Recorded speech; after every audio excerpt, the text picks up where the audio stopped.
Outside 106. In the shade 91.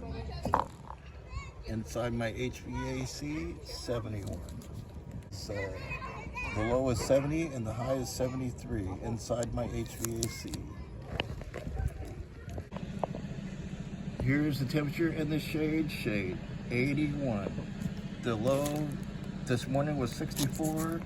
The high today was 109. Here's temperature in the shade 81.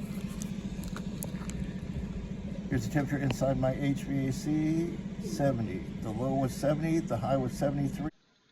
Okay, the weather today is 73. Here's what the temperature is throughout the day. This is the study I'm doing. Keeping the temperature between 68 and 77.